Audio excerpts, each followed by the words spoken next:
Hey, Brian. Nice to meet you. Very good to meet you. You are a general partner at SOSV, is that correct? That is absolutely correct. Maybe you could tell us a little bit about that. I would love to hear about it. Sure. So one of the things that we're now known for at SOSV is our life sciences practice. We run Indie Bio, which is actually the first life sciences accelerator in the world. And I actually ran the first cohort of that way back in 2014 in Cork in Ireland. And, I got interested in biotech because actually my daughter is a type 1 diabetic. And I was looking at, could I synthesize insulin at home? Because I'm a tech guy, a bit of a hacker, as it were, in the polite sense of the word.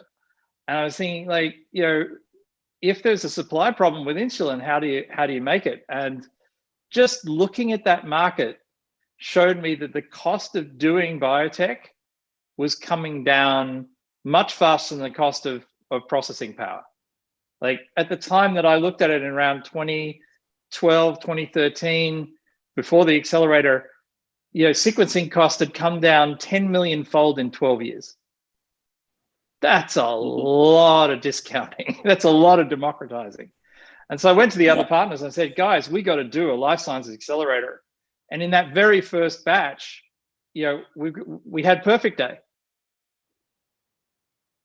That's amazing. Yeah, they're doing fantastic well, right? Yeah, they're doing amazing. Hundreds of millions raised, products on the shelves.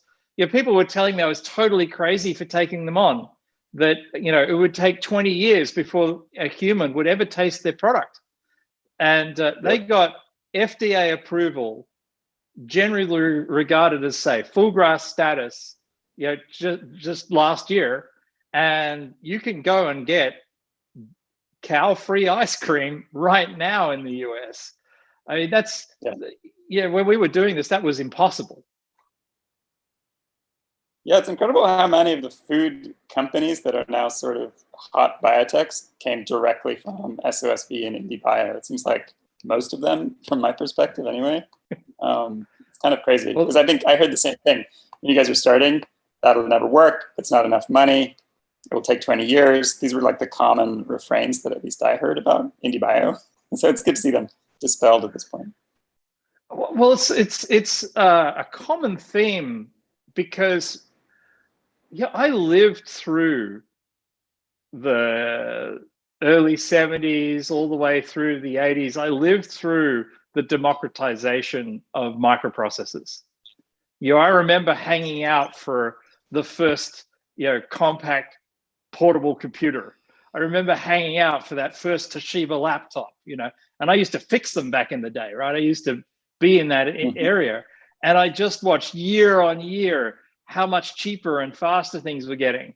And I was right there when, Digital Equipment Corporation was saying, that's all fine. But, when it comes to mainframes and that kind of power, that's a lot more expensive and all the rest of it. And, then Compaq bought DEC.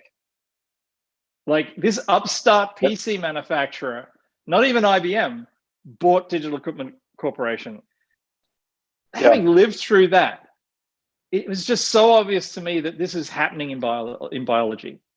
The biotechnology, the mindset of we're a big corporate and only big corporates can do this, and it's going to cost $2, $5, $20 billion to develop a drug and get it to market. And we saw that mindset back in those days, and it just, all these regulatory hurdles crumbled, all these costs crumbled, all these huge, the initial choices in computers, they all crumbled, and only a couple of them survived. Mm-hmm. And how much do you think it's sort of the opening up of biotech from diagnostics and therapeutics to sort of food, industry, materials, clothes, whatever else you can do with biotech? I think that that's been crucial. I also think that the hardware maker movement has been a big part of the democratization. It's the intersection of biotech and tech. You look at a company we invested in, Synthase, where they're at that key intersection point between traditional software and biotechnology, and opening it up so that it's so easy to use. I've been told many times that a lot of biologists got into biology because they didn't really like tech. And to me, that's actually a failure of tech. Now we have these interfaces and these, the technology that's so much easier to use and so much smarter and so much faster. You look like at a company like ours, like Genie, right, which is this tiny little startup that is doing liquid handling with electrostatic forces. And it's just so easy to use their device that a biologist looks at it and just says, well, that's not tech. That's just something I can put a few reagents on and it does the stuff I need it to do. And I don't have to get a PhD in computer science to be able to move forward on that. And a lot of biology, as you well know,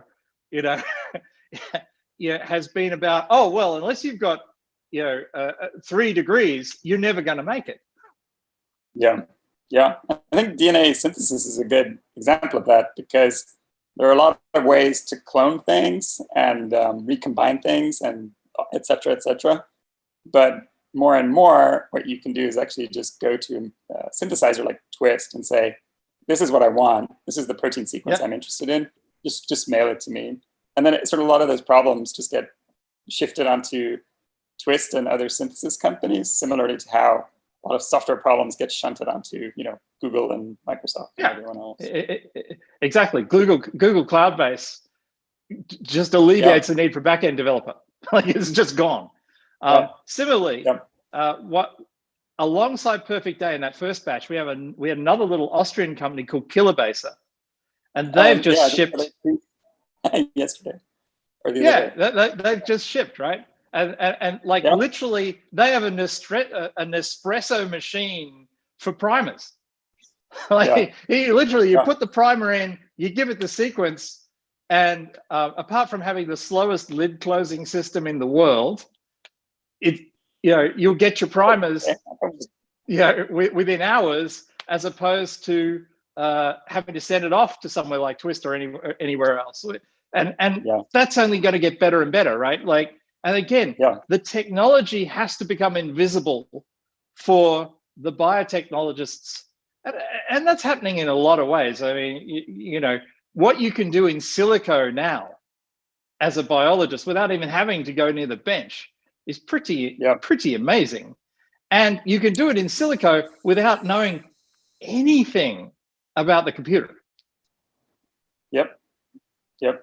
Yeah, I think we're at an interesting time in terms of you still need a lot of expertise and sort of connections to get anything done. So a good example is I was trying to buy some stuff for my home lab, which is a very simple home lab, but they won't ship me anything because it's a residential address. So then I can't get access to, it's kind of like not being able to buy a camera for your Raspberry Pi because they think it's you're just not allowed.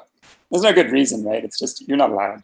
So if you want to get that reagent or that, equipment or whatever, you can't just do it. You have to sort of know the guy that knows the guy. And I don't know why that is, but I think that's still the case, and it's taking a while to go away, to shift. Yeah, it is. Now, you couldn't buy most of the chemicals that go into a kilobase cartridge.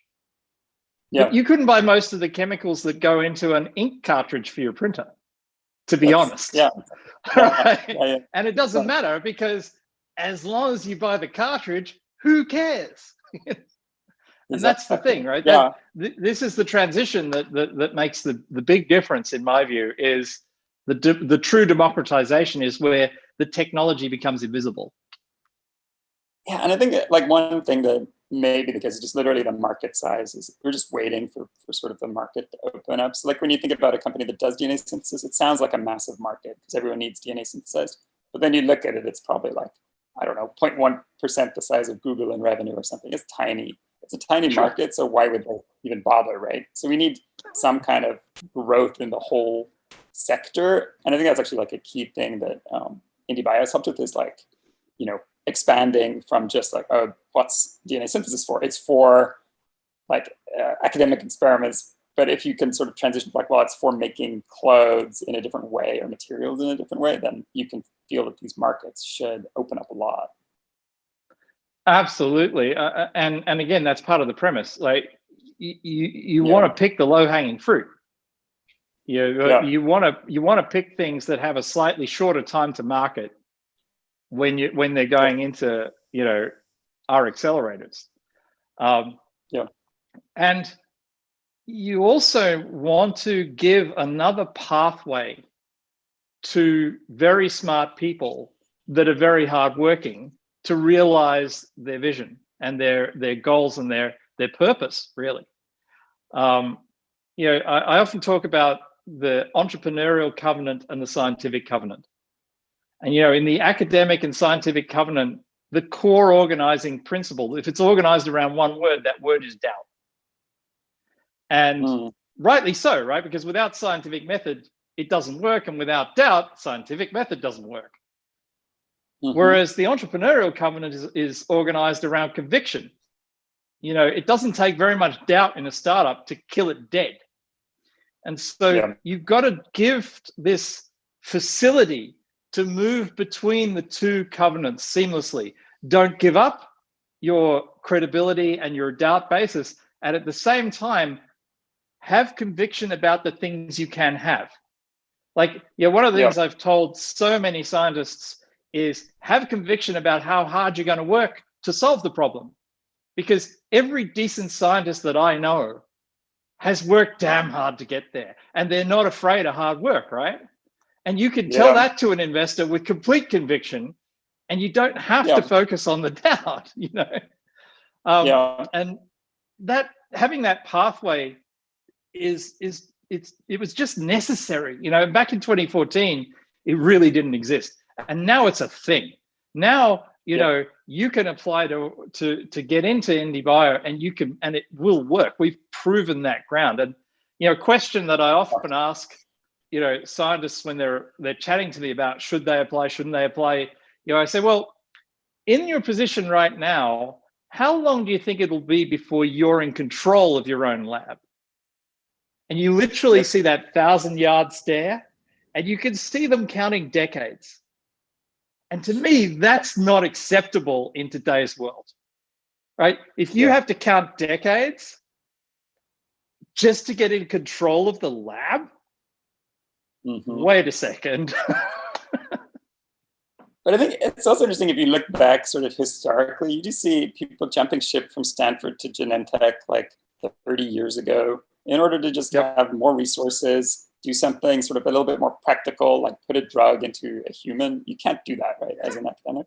So even though these things are sort of, it does feel like a new trend, I also feel like we're sort of, I don't know, not giving enough credit to the things that happened a long time ago when biotech was starting and academics were moving back and forth very freely. Something happened in between that I don't understand, but that's my take. It's simple. The larger your organization, the more conservative it gets.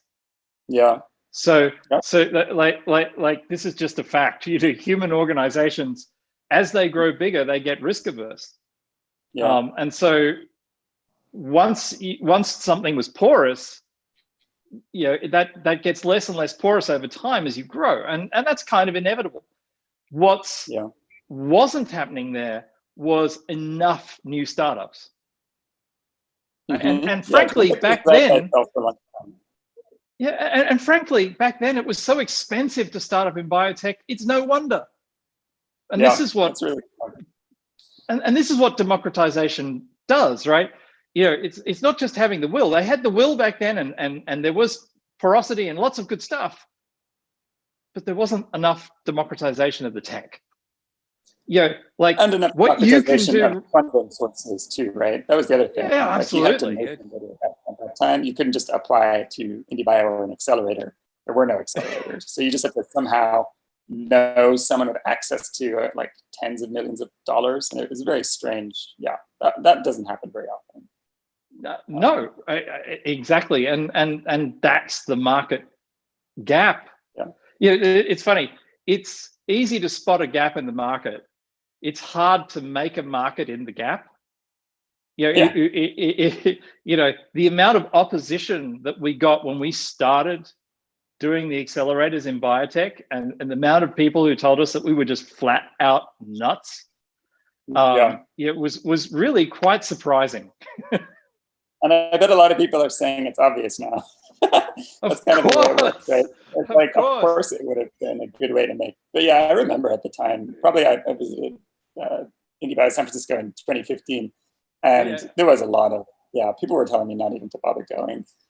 Because you only got $50,000 or something, and it sounded very strange. It's like $50,000 isn't going to do anything.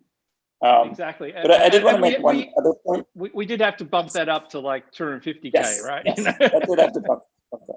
But the thing I wanted to mention related to your previous point is one thing I've noticed, and maybe you've noticed it too, is more scientists in VC.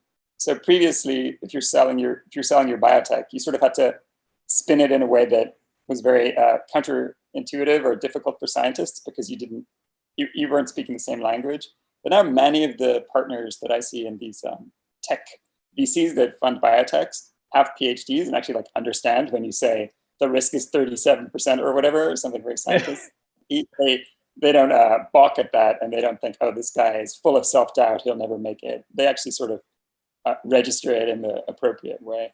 I think that's a good development too, and it helps scientists because they don't need to talk to someone who doesn't understand anything about science. And I feel like that's just very difficult, no matter what, no matter how you do it, it's difficult. I think it's a super welcome trend. I mean, you know, if a VC can't even understand the lingo, how are they going to understand the risk profile?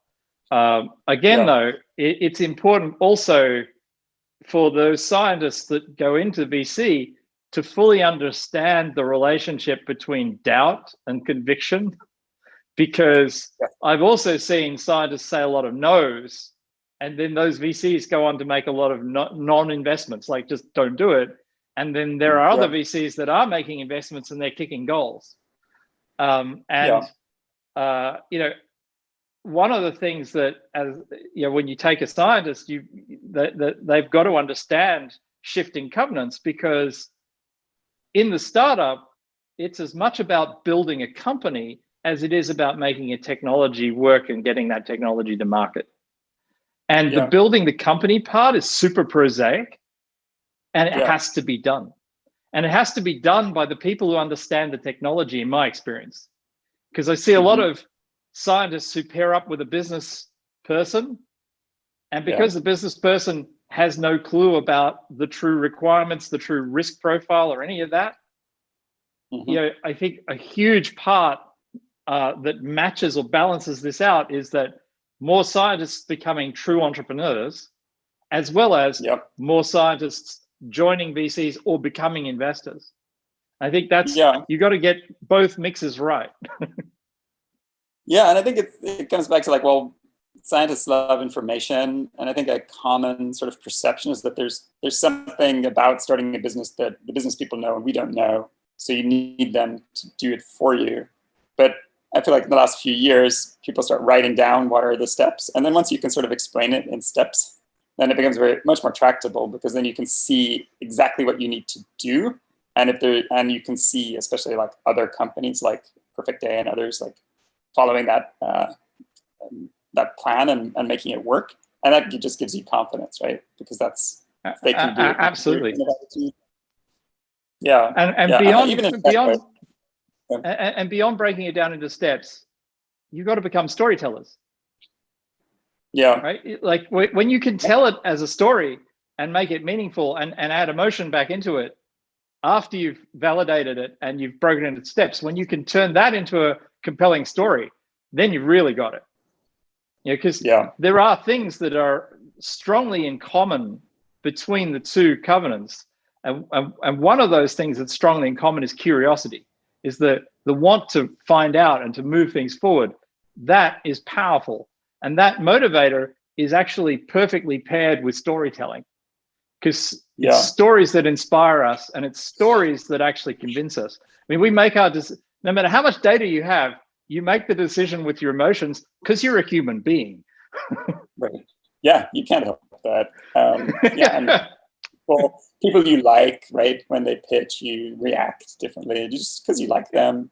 There's a lot of stuff going on beneath the surface that we're not really privy to, right, as humans.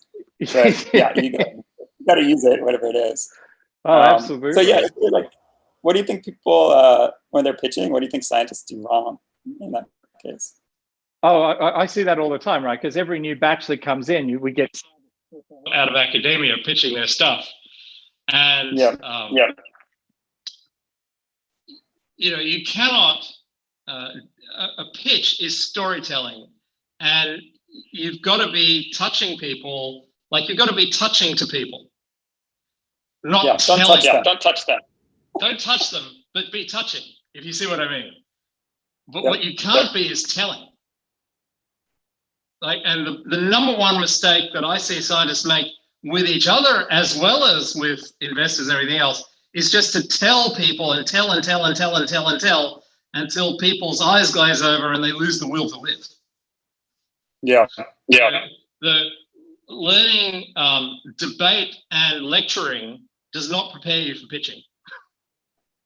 What do you think about like TMI? Just like loading your pitch up with information, like tons of information about everything. That's just facting people to death. And it doesn't work. It's not. It doesn't work even among scientists. I mean, one of the things in the scientific covenant that can be lethal is when people try and gain stature by making other people feel stupid. And you see that. You see these battles of will where I'm going to be the smart one and you're going to be the dumb one at the end of this conversation. Now, as an investor, if you make me feel dumb, my instant revenge is I'm not giving you any money. I can't help it. Why would you? If you, on the other hand, make me feel smart, I can envision a pleasant future working with you over the years to build something that's going to be of huge value. Of course, shut up and take my money. Yep.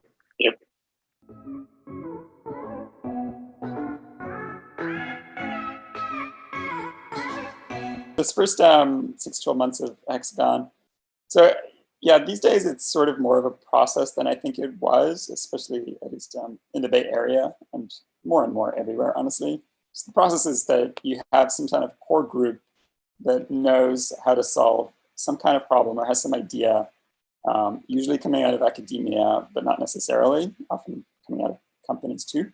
And you have some sort of reason, you have enough conviction and enough to say that you think somebody should sort of bet on you. So then you can take your idea to something like an incubator, like Bill's incubator, and get some money and get more sort of traction going. That's a great way to do it, especially if you're sort of very early stage. Or if you have a little bit more data behind you, you can sort of get a bigger check size, maybe either seed or Series A, enough to hire 5-10 people for a couple of years, enough to sort of do some pretty serious science and make some progress. Or you can there are other people doing very, very large rounds, but that's usually less applicable. So once you have your idea, you kind of pitch the people, and it's really not the case that there are sort of thousands of VCs to talk to. It sort of always boils down to, 30 sort of prominent ones and maybe like 100 if you really go out to the long tail.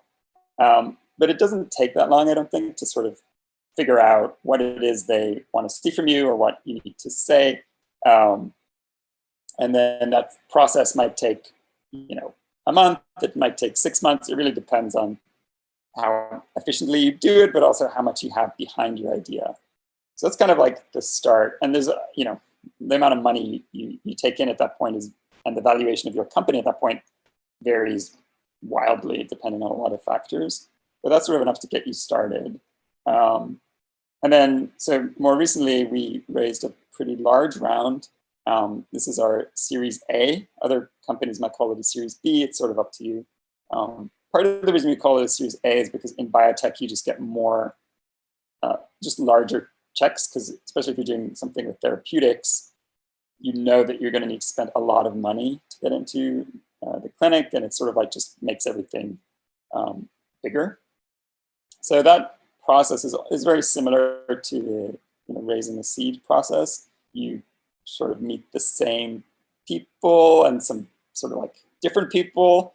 And again, it's sort of like a check size thing. Certain VCs can write big checks, some are more small checks. And there aren't that many of them. So you just sort of talk to them and get your story straight. As Bill said, the story part is really important. And I think keeping it simple is really important, because if there are 30 parts to your story, then it sort of implies there are 30 things that need to go right, 30 things you need to figure out. And then it's like, well, how's that ever going to happen, right? You're never going to get 30 things right. But if it's just like one thing and you're trying to get it right and nobody else has done it and there's a market there, then it becomes much more believable. And I feel like that's the trick, right? It's not easy to do that. But that's sort of it. And then once you have those things in place, you can hire whatever scientists you think you need. I don't know that there's any real trick to that. Often you just hire from your network, people you know, because they can do the things you are trying to do, right? From the same lab or from the same university usually. And then you expand to like operating people, G&A as they call it, like sort of just managing the facilities, managing all the processes. And that's sort of it. I don't think it's, people do it many, many different ways. And usually it sort of, works out because the market's there and you meet other companies and see what they're doing and copy, and that's about it. So I think we're going to wrap up. Question. If you look at where Hexagon is right now, and you look at the first 3 months, what would you have done differently looking back? What were the things that you were trying to achieve back then that you really thought, if we could have done that instead, we might have been further along, even though you are tremendously successful now? Yeah, that's interesting. So it was, not my first startup. So I had sort of taken on a bunch of hard-won lessons from 23andMe days. So I'm trying to think back. The first 3 months were really just very basic stuff. Like, I think the only thing we should have maybe done differently is just think a little bit more about what was the end goal, and then, what's the minimum number of, the minimum steps to get there. And that's always hard to do, but I think it, streamlining and getting rid of the stuff that actually is not core would have helped. And also, looking out to, if you're going to be a therapeutics company, you need to hit certain milestones, because you need to be able to say, I can do this and this and this. And the things you need for that are very different to the things you need for a seed from a tech VC. So I think we could have probably looked out farther and said, what would a biotech VC want to see? How are we going to get in vivo data in 2 years? So yeah, it's kind of a vague answer, but I think it's more like planning ahead, and that's about it. Most of the core things, like putting everything in, logging the data, we had that stuff figured out. And I think that is something I see missing sometimes. It's just you start working, you're not logging your data, there's no system, you didn't set up a cloud to put your stuff in and keep track of everything. So at least we had that done properly. Awesome. Yeah, should I ask Bill to wrap up his conclusions, I guess? Yeah, so I think we're at time now. So yeah, if you want to just wrap up and maybe just basically maybe Bill ask you where you can find you, or jobs that you might have coming up for Hexagon, and then maybe vice versa is actually like I said, when's Indy gonna take on its next batcher? But I know you took on a batch recently actually, so that might be a bit of a defunct question. But yeah, maybe just those 2 questions and we can wrap up if that's okay. Super. Are you hiring at Hexagon? Oh, yes. Brian at Bio.com. So you're asking? Sorry. Yeah, you can find me if you want to email me. Feel free. We are hiring some people. We're a pretty small company still, even though We've raised quite a bit of money. It's still, most of the money goes to drug development things. So we're still fairly small, 25 to 30 people. And yeah, go to hexagonbio.com if you want to learn sort of what we're doing. How about you, Bill? Where can we find you? So if you go to sv.com, you can find every one of our accelerators. And if you've got a medical device, go to Hacks. If you've got anything biotech, go to IndieBio New York or IndieBio San Francisco. We are continuously recruiting batches in all our key accelerators, and we're continually finding funding and for people, and making that a real success vector for. We love deep tech scientists, deep tech engineers. We love them becoming entrepreneurs.